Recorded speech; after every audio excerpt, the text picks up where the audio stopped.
ప్రభుత్వం ఏర్పడ్డాక ప్రతి కులానికి ఒక కార్పొరేషన్ ఏర్పాటు చేసి అందులో మీకు రజక వెల్ఫేర్ కార్పొరేషన్ చైర్పర్సన్గా ఎంపిక చేసినందుకు చైర్మన్గా మీరు బాధ్యతలు తీసుకుని మొదటిసారి మాకు ఇంటర్వ్యూ ఇస్తున్నందుకు ముందుగా మీకు మా అభినందనలు మరియు కృతజ్ఞతలు.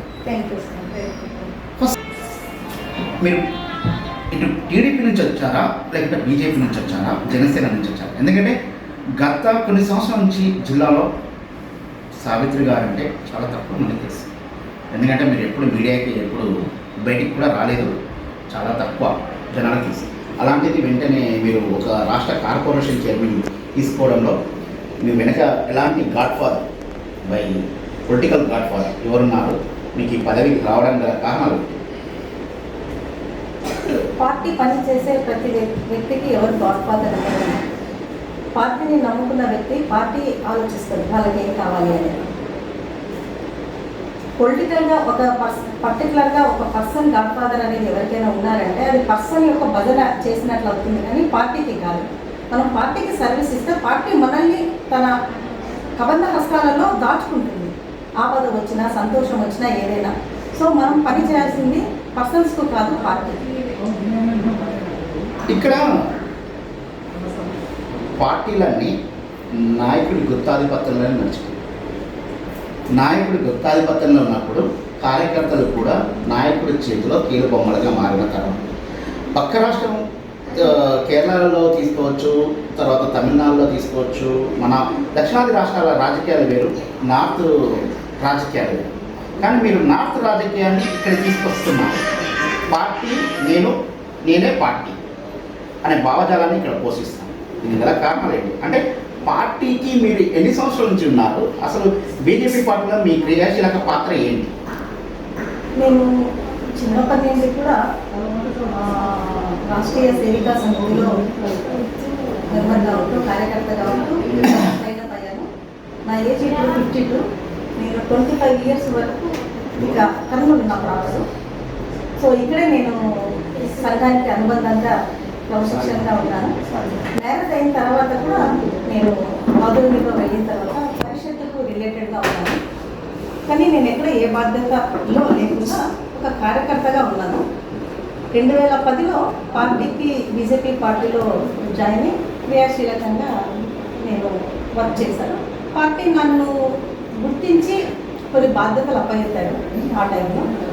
సో వారు ఏదైతే బాధ్యత ఇచ్చారో పార్టీ పెద్దలు, నా వంతు కృషిగా నేను ఎంతవరకు సర్వీస్ ఇవ్వగలను పార్టీకి నా నుండి ఇంతవరకు పార్టీ డెవలప్ అవుతుంది అనే ఆలోచనలో సర్వీస్ ఇచ్చాను.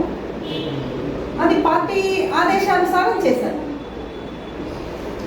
మహిళా విభాగంలో ఇప్పుడు మీ రాష్ట్ర అధ్యక్షుడు ఒక మహిళని, దగ్గుపాటి పురంధేశ్వర్.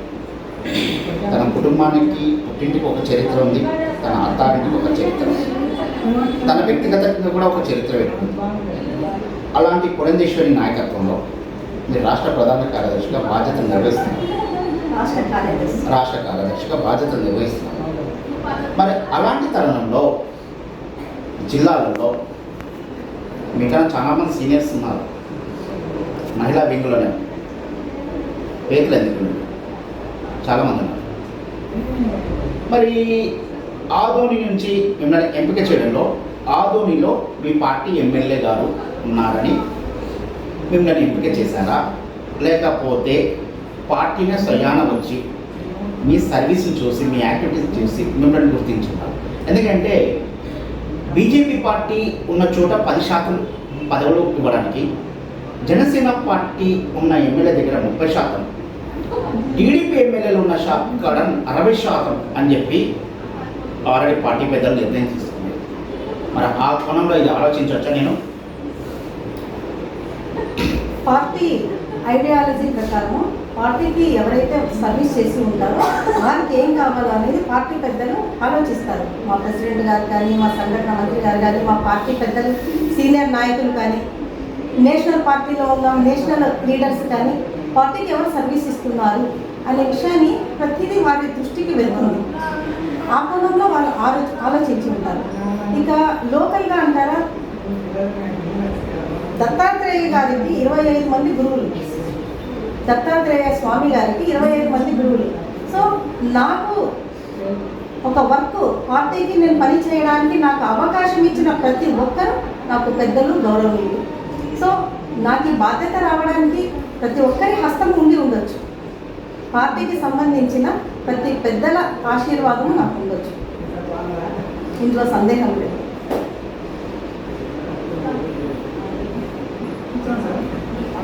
ఈరోజు వెనుకబడ్డ కమ్యూనిటీ మీ మీద చాలా నమ్మకాలు పెట్టుకున్నారు. గత ప్రభుత్వంలో కార్పొరేషన్లో చైర్మన్లకు కుర్చీలు బల్లాలు కూడా లేదన్నాం, వాళ్ళకి అలవెన్స్ ఇవ్వని పరిస్థితి. అలాంటి తరుణంలో కూడా కార్పొరేషన్ చైర్మన్ అంటే జస్ట్ నామవాస్తికే. కానీ ఇప్పుడున్న ప్రభుత్వంలో మీకు ఎలాంటి ప్రాధాన్యత ఇస్తున్నారు, ఆ ప్రాధాన్యతతో మీ కమ్యూనిటీకి మీరు ఏమేమి చేయగలుగుతారు?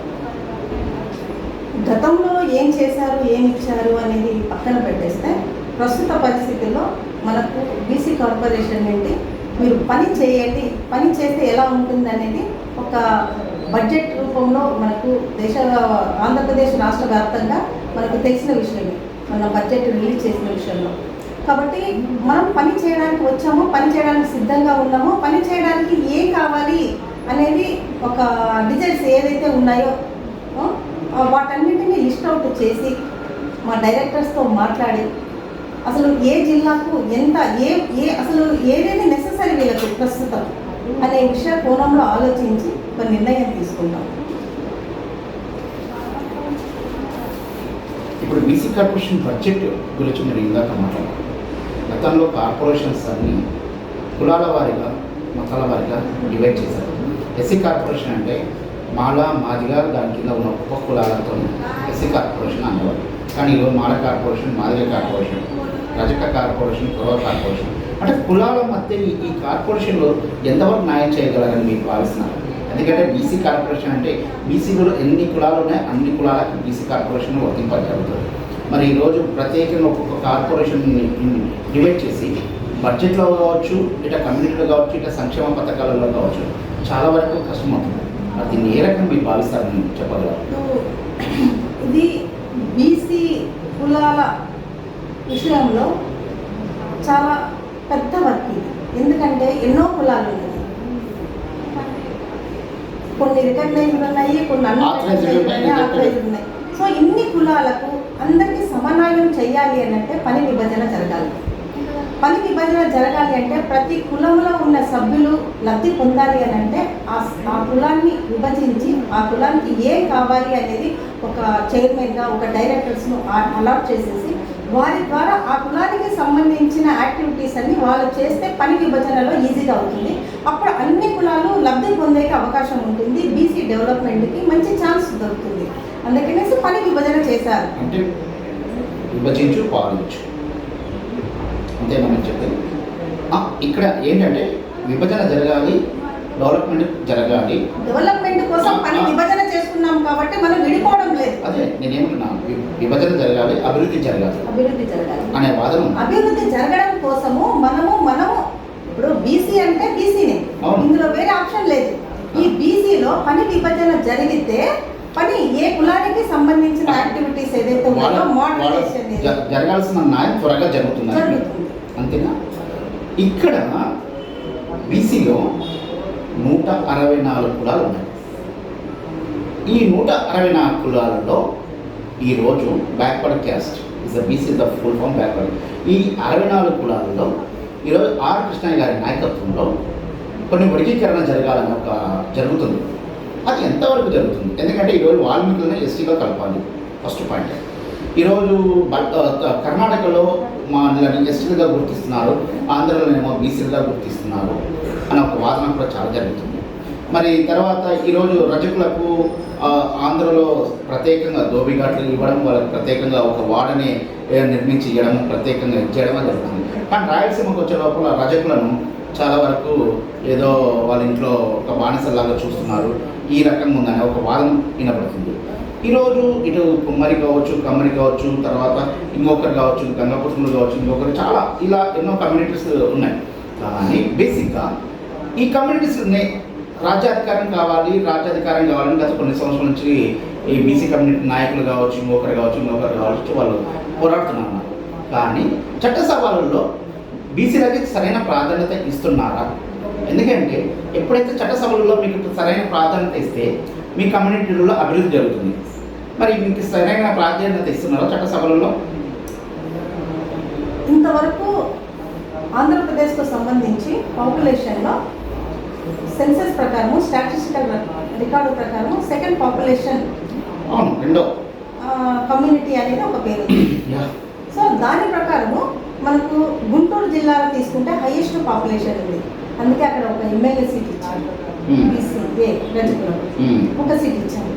అలాగే ఆ కాన్స్టిట్యున్సీ అంటే ఆ కాకుండా మరి పక్కన విశాఖపట్నం ఒక ఎమ్మెల్సీ ఇచ్చారు. సో మిగతా చోట్ల ఇంకా ఇప్పుడు ఈ తెలుగుదేశం నుండి 2 ఇచ్చారు. సో ఇదే పర్సెంటేజ్లోనూ నాకు కూడా బీజేపీ నుండి ఒక కార్పొరేషన్ ఇచ్చారు. సో ఇలాగా మాకు డైరెక్టర్స్ కానీ వివిధ దాంట్లో అక్కడ ఇక్కడ ఎంగేజ్ చేశారు. అంటే కులగణన సర్వే ప్రకారం మీకు చట్టసభలలో ప్రాధాన్యత ఇస్తున్నారు. అంటే ఇంతవరకు 2017లో చేశారు ఈ కులగణన. 2017 వరకు ఉన్న స్టాటిస్టికల్ రికార్డు ఈరోజు గవర్నమెంట్ దగ్గర ఉంది. ఇప్పుడు ఇది దాదాపు 8 సంవత్సరాలు అయింది. ఈ 8 సంవత్సరాలలో దాదాపు ఒక 30-40,000 ఇంప్రూవ్మెంట్ ఇంక్రీజ్ అయ్యి ఉండి ఉంటారా అని అనుకుంటున్నాను. నెక్స్ట్ రేపు 2025లో మనకు ఏమైనా స్టాటిస్టికల్ రికార్డు తీస్తే సెన్సస్ వర్క్ జరిగితే ఒక డిమోడలేషన్ ప్రకారము ప్రతి జిల్లాలలో ఒక 20,000 గాను పెరిగితే ఆ రోజు మన పాపులేషన్ బట్టి ప్లస్ దీంట్లో 33% రిజర్వేషన్ బీసీఏ మహిళలకు ఎంత వస్తుందో చూసి ఖచ్చితంగా మనకు మన ప్రభుత్వము అది అమలు పరుస్తారనే నమ్మకం నాకు. గత ప్రభుత్వ వైఫల్యాల గురించి మనం ఇప్పుడు మాట్లాడకపోవసం లేదు ఫస్ట్. కానీ ఇక్కడ మీరు సూపర్ 6 మేనిఫెస్టోను ఒకటి తీసుకొచ్చారు. కూటమి, నాట్ బీజేపీ, కూటమి 3 పక్షాలు, 3 పార్టీలు 3 నిర్ణయాలు కాకుండా ఒకే నిర్ణయం మీద ప్రజల్లోకి వచ్చారు. సూపర్ 6 మరి ఆ 6 కొట్టారా లేకుంటే బౌండరీలో క్యాచ్ అవుట్ అయ్యారా? లేదు, ఖచ్చితంగా ఆ సూపర్ 6 ఏదైతే మాట ఇచ్చారో అవన్నీ వీలైనంత తొందరలో 50% 70% వరకు దాన్ని ఫుల్ఫిల్ చేసి ఉన్నారు. ఇక రిమైనింగ్ పార్టీ కూడా విత్ ఇన్ షార్ట్ పీరియడ్లో దాన్ని ఫుల్ఫిల్ చేస్తారనే నమ్మకం ఉంది కుటుంబంలో ఖచ్చితంగా. దీపావళి వెలుగుల్లో మహిళలకు వెలుగులు నింపుతాం, సిలిండర్స్ ఇస్తామని చెప్పారు. 2,000 చిల్లర మీరు బ్యాంక్ అకౌంట్లో పెట్టుకుంటే మీకు సిలిండర్ వస్తుందని చెప్పారు. ఇంతవరకు అది జరగలేదు. మహిళలకు ఫ్రీ బస్ అన్నారు, అది జరగలేదు. 1,500 ప్రతి మహిళకు ఇస్తాము అని చెప్పారు. అకౌంట్లు ఓపెన్ చేసుకోవడానికి క్యూలో ఉన్నారు కానీ అమౌంట్ మాత్రం వాళ్ళ అకౌంట్లో అయితే పడలేదు. First point. ఇక్కడ మహిళలకు ఫీజు రిమెంబర్స్మెంట్ కింద ఉన్నత చదువులకు యువతులకు ఇస్తామన్నారు, అది ఇవ్వలేదు. అంటే ప్రభుత్వం ఇప్పుడే కదండి వచ్చింది, నిదానంగా చేసుకుంటుంది, త్వరగా ఎందుకండి ఇప్పుడు అని మీరు వాదించవచ్చు. కానీ బడ్జెట్లో నిన్న మీ ఉప ముఖ్యమంత్రి పవన్ కళ్యాణ్ గారు కొన్ని వాక్యాలు చేశారు. బడ్జెట్ ఏది లేదు, ఏ పథకానికి బడ్జెట్ లేదు అని చెప్పేసి నిన్న కాకినాడ పోర్టులో షిప్ సీజ్ చేయండి అనే టైంలోనే ప్రెస్ మీట్లో పెట్టి ఈ వ్యాఖ్యలు చేశారు. మరి పథకాలకు బడ్జెట్ లేనప్పుడు మీరు సంక్షేమాన్ని ఏ రకంగా ముందుకు తీసుకెళ్తారని మీరు భావిస్తారు? పథకాలకు బడ్జెట్ లేదనేది కాదు. ఇక్కడ ఏదైతే మనకు గవర్నమెంట్ ఫస్ట్ నెసెసరీ ఏది ఉంది, ప్రజలకు అత్యవసరంగా ఏదైతే ఉందో ఫస్ట్ వాటిని టేకప్ చేసి వాటి తర్వాత రిమైనింగ్. ఎందుకంటే ఇంత పెద్ద సంస్థలో ఒక మీరు ఫ్రీ బస్ అనండి, మహిళల గురించి కానీ ఇది ఒక ఆర్గనైజింగ్ సిస్టమ్ రావాలి. అంత పెద్ద యాక్టివిటీ జరగాలి ఒక ఆంధ్రప్రదేశ్ అంతా అంటే ఇట్ విల్ టేక్ టైం. కాబట్టి ఇంకాస్త టైం తీసుకోవాలి. ఫస్ట్ ఏదైతే మనకు అత్యవసరమో అనుకున్న దాన్ని ఫస్ట్ ప్రిఫరెన్స్ ఇస్తూ రిమైనింగ్ది నెక్స్ట్ బడ్జెట్లోన వాటి అలాట్మెంట్ గురించి నెక్స్ట్ ప్రిఫరెన్స్ దానికి ఇస్తారు. ఈరోజు మీ పార్టీ జాతీయ అధ్యక్షుడు జయప్రకాష్ నడ్డా పుట్టినరోజు. ఈరోజు తెలంగాణలో బీజేపీ సెకండ్ ప్లేస్. బీఆర్ఎస్కైనా కాంగ్రెస్కైనా చెమటలు పట్టించే పార్టీ, ఎంఐఎంకి ధీటుగా పోరాడే పార్టీ. అక్కడ ఉన్న బీజేపీకి, ఆంధ్రప్రదేశ్లో ఉన్న బీజేపీకి చాలా తేడా ఎందుకు వస్తుంది? అంటే ఆంధ్రలో సరైన బీజేపీ నాయకుడు లేడనా, కరడు కట్టిన కాషాయ దళ నాయకుడు లేడని మీరు అనుకోవచ్చా? అలాగే మరి ఎందుకు అంతటి నాయకత్వం ఇక్కడ ఉంది కాబట్టే ఈరోజు 8 అసెంబ్లీ సీట్లు మాకు వచ్చాయి. మేము ఏదైతే కంటెస్ట్ చేస్తామో 10లో 2 మాత్రమే పోయినాయి. అలాగే ఎంపీ సీట్లు కూడా వచ్చాయి. సో ఆ నాయకత్వం మాకు సంపూర్ణమైన పరిపూర్ణమైన నాయకత్వం ఉంది కాబట్టి ఇది సాధించగలిగాము అని మేము అనుకుంటాం. అంటే ఇక్కడ 8 సీట్లు అసెంబ్లీలో ఉన్నాయి. విష్ణుకుమార్ రావు కావచ్చు, సత్యకుమార్ కావచ్చు, సుజనా చౌదరి కావచ్చు, ఒక రమేష్ కావచ్చు, ఓకే. కానీ ప్రజల్లో ఉందా? ఖచ్చితంగా ఉంది కాబట్టి వాళ్ళు గెలుపొందారు. అంటే బీజేపీ సింబల్ పైన గెలిచాం మేము. ఓకే, అంటే ఇప్పుడు కమలం వికసించిందని మీరు వికసించింది, ఇక ముందు వికసిస్తుంది. 29 ఎలక్షన్స్లోనో ఒకవేళ జమిలీ ఎలక్షన్స్ కాకుండా 29 రెగ్యులర్ ఎలక్షన్స్ ఉన్నా కూడా ఖచ్చితంగా ఇంకా ఎక్కువ సీట్లు సాధించడానికి మన నాయకత్వం గట్టిగా. అంటే తెలంగాణలో ఉన్న బీజేపీకి ఆంధ్రలో ఉన్న బీజేపీకి చాలా తేడా నేను ఇందాకనే మీకు చెప్పాను. ఆంధ్రలో ఒక పటిష్టమైన నాయకత్వం ఎందుకు లేదు? ఎందుకంటే జిల్లాలలో బాధ్యతలు చాలా వరకు, మీరు ఒక జిల్లా వాసి, మీరు కర్నూలు పలకరేదో, మరి కర్నూలులో ఇక్కడ ఉన్న బీజేపీ నాయకత్వం చాలా వరకు తక్కువ ఉంది. అది ఎందుకు వస్తుంది, ఎలా వస్తుంది? ఎందుకంటే కరడు కట్టిన కాషాయ దళాలు కూడా చాలా వరకు ఉన్నారు. మరి ఎందుకు నాయకత్వాన్ని భుజాన తీసుకొని ప్రజల్లోకి తీసుకురావడం లేదు? ఈరోజు కేంద్ర ప్రభుత్వం అమలు చేస్తున్న పథకాలు ప్రజల్లోకి తీసుకురావడం, ఒక రాష్ట్ర ప్రభుత్వ పథకాలే ప్రజల్లోకి వెళ్తుంది. కేంద్రం ఈరోజు మోడీ గారు పెట్టిన పథకాలు కావచ్చు, కేంద్ర ప్రభుత్వ పథకాలు సామాన్య జనాలకు ఎందుకు ముందుకు తీసుకురావడం లేదు? ఎందుకంటే ఈరోజు పేద మధ్యతరగతి కుటుంబాలకు కేంద్ర ప్రభుత్వం ఇచ్చే పథకాలు, వాళ్ళు ఇచ్చే సబ్సిడీలతోనే ఎంతో ఉపయోగం. ఎందుకంటే కరోనా టైంలో కేంద్ర ప్రభుత్వం ఇచ్చిన రేషన్ వ్యయంతోనే చాలామంది బ్రతికి బట్టకట్టారు. మరి అలాంటి మోడీ గారి నాయకత్వాన్ని ఎందుకు మీరు ప్రజల్లోకి తీసుకెళ్ళడం లేదు అనేది ఒక వాదన. ఈరోజు కేంద్ర పథకాలను ప్రతి గడప గడపకు తీసుకెళ్ళాలి అనేది మేము ఒక డ్రైవ్ చేసాము. ప్రతి ఇంటికి డోర్ టు డోర్, అందరూ ఎలక్షన్ మూమెంట్లో క్యాన్వాసింగ్ చేస్తారు. కానీ మేము పాంప్లెట్స్ తీసుకొని ప్రతి డోర్ టు డోరు మా కేంద్ర పథకాలు ఇవి ఉన్నాయి, ఇవి లబ్ధి పొందడానికి ఇది ఉంది, మీకు ఏదైనా లేకపోతే జల్ జీవన్ మిషన్ దగ్గర నుండి కానీ మిగతా అన్ని యాక్టివిటీస్లోనూ మేము డోర్ టు డోర్ క్యాన్వాసింగ్ చేస్తాం. ఏదైనా పార్టీ ఉంది అని అంటే ఎలక్షన్ మూమెంట్లో క్యాన్వాసింగ్ చేస్తారు.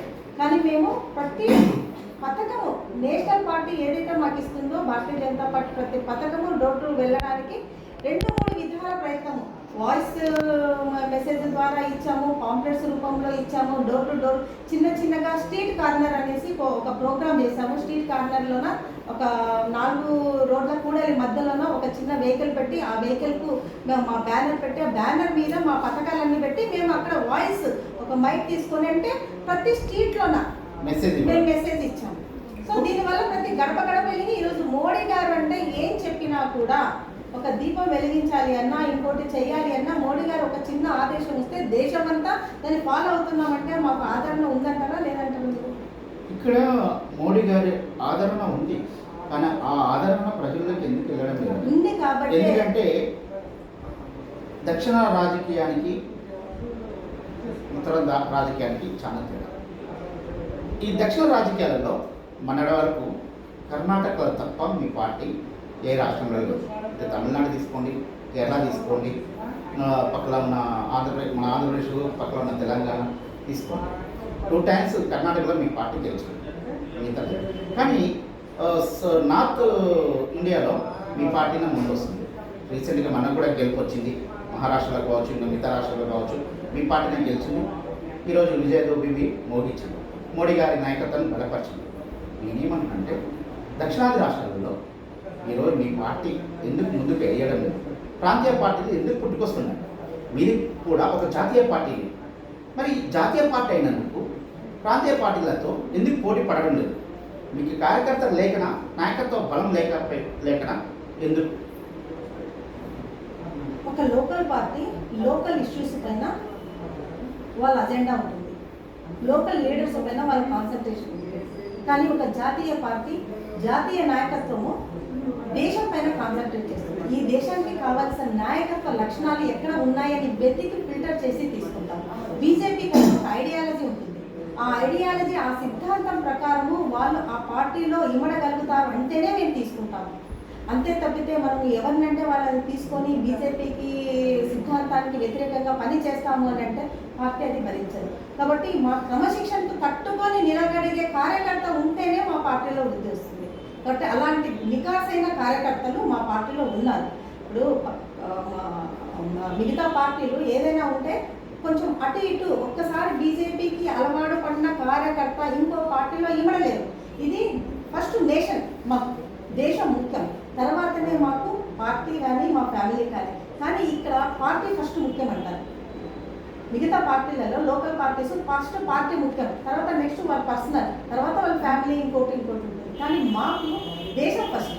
దేశం కోసం మేమేం చేయాలి, మేము దేశంలో బార్డర్లో ఉండే సైనికులు ఎలా పనిచేస్తారో దేశంలో ప్రజల మధ్యలో ఉండి ఒక సైనికుల్లాగా పనిచేసేవాడే బీజేపీ కార్యకర్త. ఇందాక పార్టీ క్రమశిక్షణ గురించి బీజేపీ పార్టీకి ఏదైనా ఉందంటే ఆర్ఎస్ఎస్. మరి ఆర్ఎస్ఎస్కి బీజేపీకి ఏంటి సంబంధం? ఎందుకంటే ఈరోజు బీజేపీ పార్టీ అంటే సామాన్య జనాలలో ఎందుకు భయం, మతోన్మాద పార్టీ అంటారు, హిందూ పార్టీ అంటారు. ఈరోజు కాంగ్రెస్ పార్టీ సెక్యులర్ పార్టీ అంటారు. మరి బీజేపీ పార్టీని ఎందుకు సెక్యులర్ పార్టీ అన్నారు? చాలా మంది బీజేపీ పార్టీ మతతత్వ పార్టీ అని తత్వ పార్టీ మీరు అంటున్నారు, కానీ మేము కాదు, ప్రజల తరఫున మీరు అడుగుతున్నారు ప్రశ్న. అక్కడ అడగండి. కానీ మతతత్వ పార్టీ బీజేపీ పార్టీ అంటే భారతీయ జనతా పార్టీ అంటే అర్థము భారతీయుల కోసం పుట్టిన పార్టీ. ఈరోజు భారతీయుల కోసం పుట్టిన పార్టీ బీజేపీ. భారతీయులు ఈరోజు ముస్లిమ్స్ ఉన్నారు, హిందూస్ ఉన్నారు, క్రిస్టియన్స్ ఉన్నారు, అన్ని వర్గాల వారు ఉన్నారు. మరి అన్ని వర్గాల వారిని బీజేపీ ఎందుకు ప్రేమించడం లేదు? ఒకే వర్గానికి ఎక్కువ ప్రాక్టీస్ వై? ఎందుకంటే భారతీయ జనతా పార్టీ ఐడియాలజీ ప్రకారం వీఆర్ ఇండియన్స్. ఫస్ట్ మన నినాదము ఐఎమ్ ఇండియన్, నేను భారతీయుని అనే నిదానంతో వచ్చిన ప్రతి ఒక్క కార్యకర్తని మేము పార్టీలో కలుపుకుంటాము. ఎందుకంటే ముస్లిం అయితే మాకు మైనార్టీ మోర్చా అనేది I am Indian Muslim, it's I am Indian Muslim, భారతీయ ముస్లింలు, భారతీయ క్రిస్టియన్, భారతీయ హిందూ, ఇలాంటి వాళ్ళందరూ మా పార్టీలో సంతోషంగా సురక్షితంగా ఒక మోర్చాకు ఒక సారథి నాయకుల్లాగా వెలుగుతున్నారు. ఇప్పుడు మీరు అన్నట్లు ఇంకొక మతాన్ని మనం ద్వేషిస్తే మేము మైనార్టీ మోర్చా ఎందుకు పెడతాము? ఒక ముస్లిమ్స్ని గౌరవిస్తూ రాష్ట్ర నాయకత్వంలో దేశ నాయకత్వంలో వాళ్ళని భాగస్వాములను ఎందుకు చేస్తాము? MIM party Muslim Majlis Indian party Hyderabad పాత బస్తీలో కీలకంగా వ్యవహరిస్తున్న పార్టీ. అలాంటి అసదుల్ వైస్ గారు ఈరోజు దేశం మొత్తం తన సామాజిక వర్గాన్ని, తన కమ్యూనిటీని బలోపేతం చేసుకొని ఈరోజు చాలా కార్యకలాపాలు నిర్వహిస్తున్నారు. ఈరోజు మీరు అంటున్నారు ఇందాక ఇండియన్ ముస్లిం, ఇండియన్ క్రిస్టియన్ వారికి మా పార్టీకి సరైన ప్రాతినిధ్యం కల్పిస్తున్నాము, వారికి ఒక సరైన నాయకత్వాన్ని ఇచ్చి దిశ చూపిస్తున్నాము. వాళ్ళంతా మన భారతీయులు, భారతీయ పార్టీ అంటేనే భారతీయుల కోసం పుట్టిన పార్టీ అంటున్నారు. కానీ ఈరోజు మరి అసదుల్ వాయిస్ కావచ్చు, అక్బరుద్దీన్ వాయిస్ కావచ్చు, ఇంకొకరు సో డాష్ డాష్ మరి ఎందుకు మీ పార్టీ మీద బుద్ధ చెబుతున్నారు?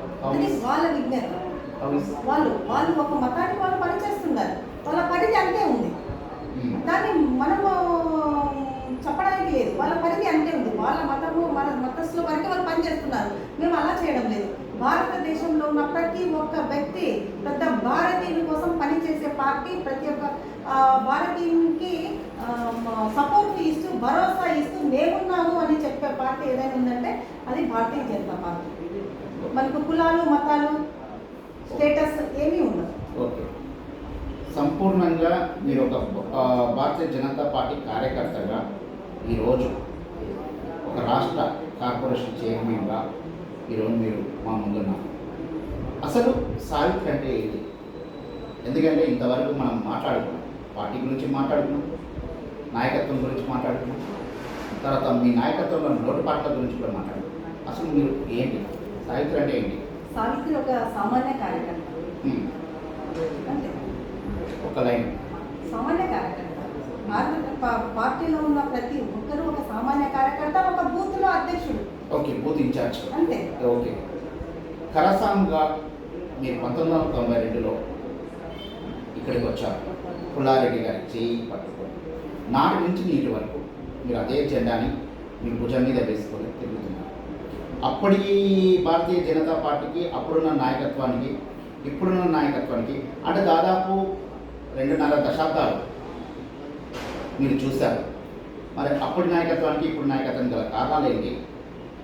అప్పుడున్న సావిత్రికి ఇప్పుడున్న సావిత్రికి గల తేడాలు ఏంటి?